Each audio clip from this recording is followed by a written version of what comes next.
This is KMEG News. Good evening, I'm Larry Wentz. Tonight, topping our newscast, transitions in the classroom. It's been a hot topic in schools lately. This evening, we brought in some local teachers to share some effective strategies. You'll hear from 5th grade teacher Jessica Voigt, 6th grade teacher Michelle Draper, and 1st grade teachers Tiffany Green and Bridget Strait. Ladies? Transitions are the times during the day that students are switching from one activity or subject to another. If transitions aren't handled properly, many problems can arise. Teachers can lose valuable teaching time and students can demonstrate problem behaviors. Problem behaviors are more likely to occur when transitions are too long and students spend too much time waiting. They also occur when all of the students transition at the same time and in the same way. The teacher should ensure that proper and clear procedures and routines are in place. Routines and procedures should be established for everyday tasks, such as taking attendance, entering and exiting the classroom, and switching from one subject to another. When tasks are more streamlined and routine, there is less disturbance and confusion amongst the students. Routines and procedures should be established beginning on the first day of school. Teachers should model expectations to students and check for understanding from the students to make sure expectations are clear.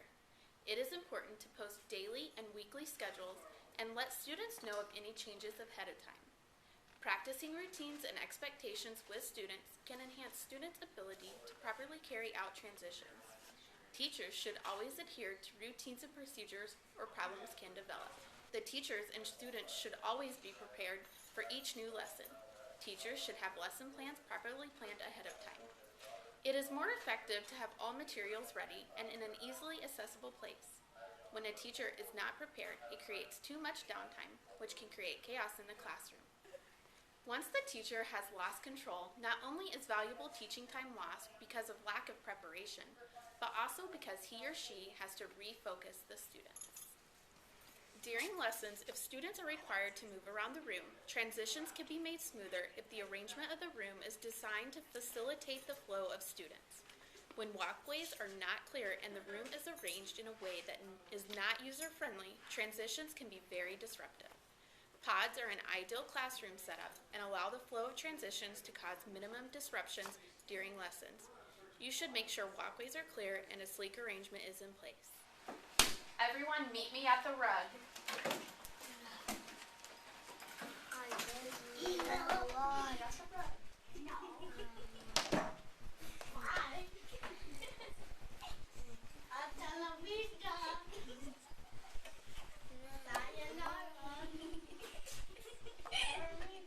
I said to meet me at the rug. I didn't hear you. Let's go.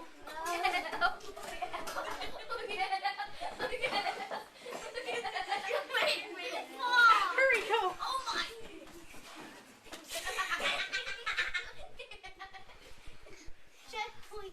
Okay. Today we've been learning about dragons and giants in our reading. Okay. We're going to discuss the story back at the rug. I want you to close your book. Okay. If you're sitting at your desk quietly, I will dismiss you. Okay, table 2, you may put your book away and meet me at the rug.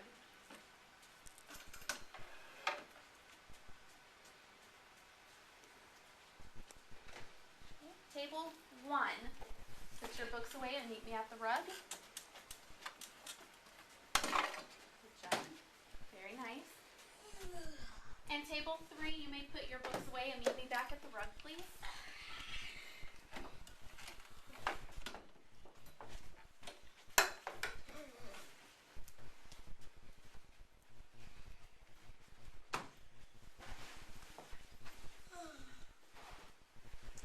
Very nice, boys and girls. For many students, transitions between activities and lessons are very problematic.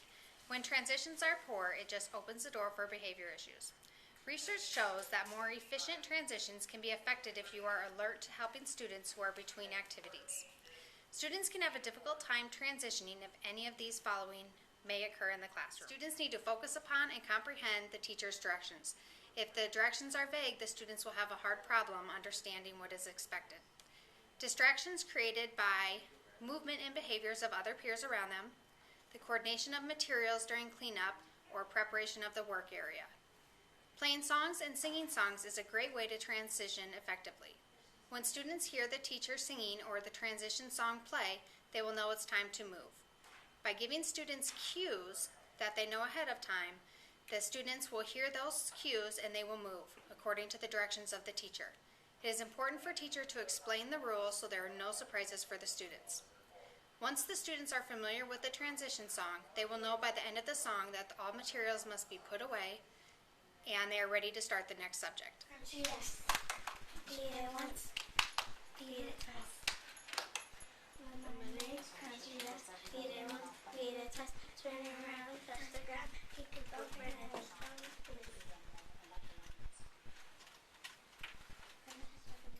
lemonade, crunchy, yes.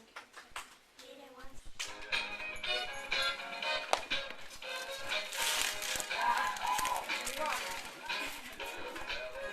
Sit up, roll my finger.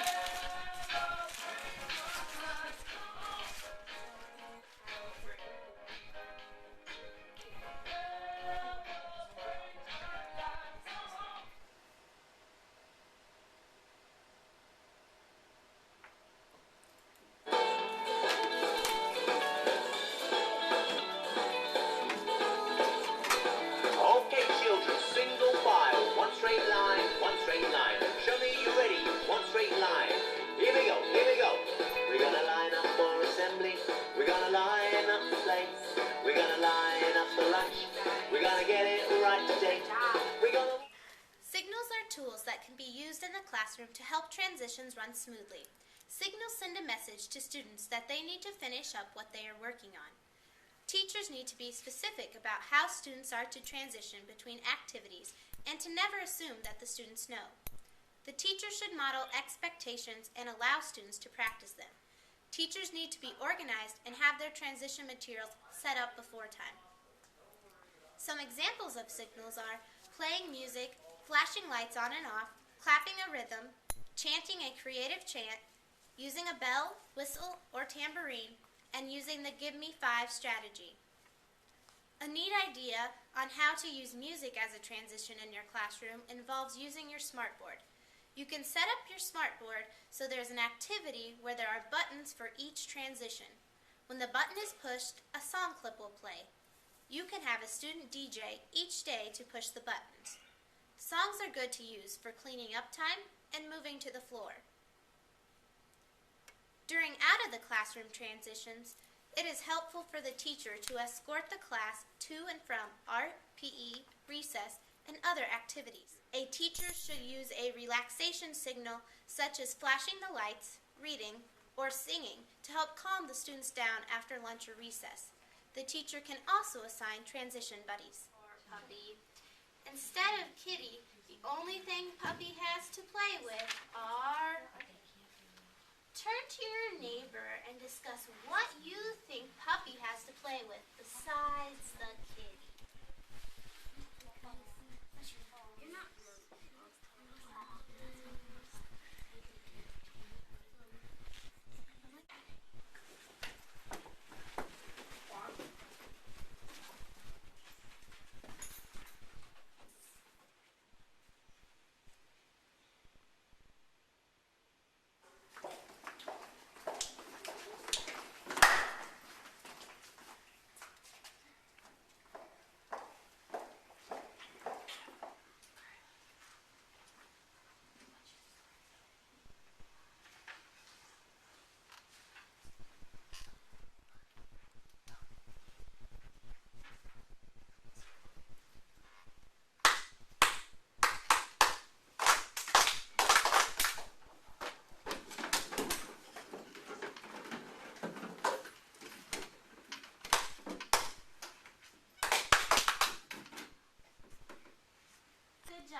A great transitional strategy is using visuals like pictures to move from one thing to another. From a study done by David Scenario at Northern Illinois University, it was discovered that at an early age, children understand how environmental settings are organized, and they can interpret the information presented in the pictures appropriately. Children use their scene schemata to interpret the pictures presented to them, and this can be done as early as the age of 2.5 years old. Dooley did a study on visual transitions in a special education preschool classroom with a student that was labeled with a pervasive developmental disorder.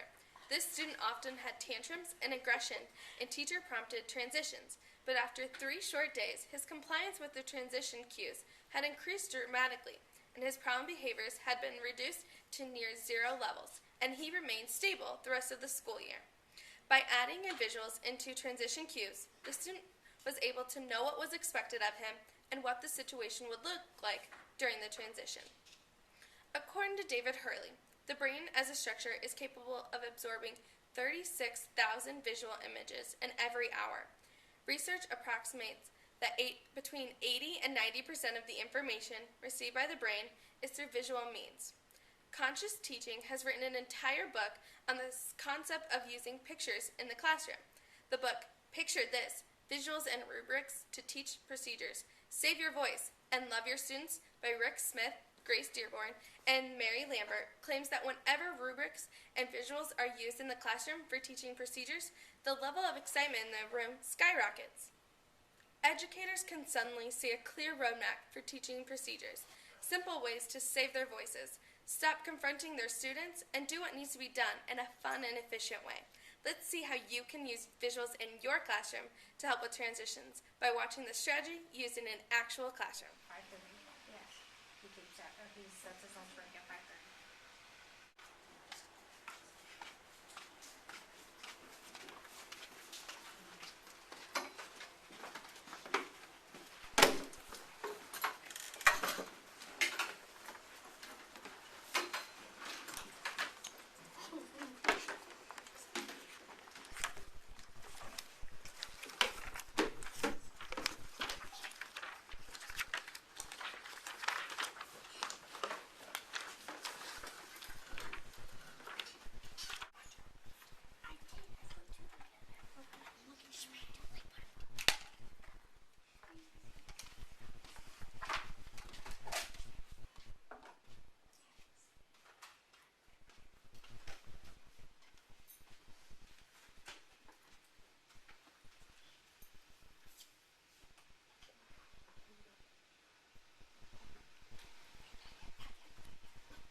We hope you've learned some effective strategies for transitions in the classroom.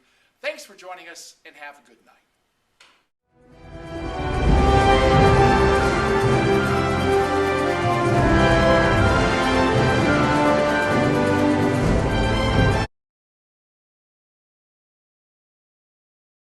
Sixth grade teacher, let me do that again. You'll hear from Hang on, go back. I said that wrong. We got to put these bloopers in there. Thanks, Larry. No, I don't want to poop. Mine's gonna be perfect. You're on. That's definitely. Dramatically. Oh my gosh, I lost my place. I'm so stupid. I'm sorry. You're totally fine. Okay, sorry.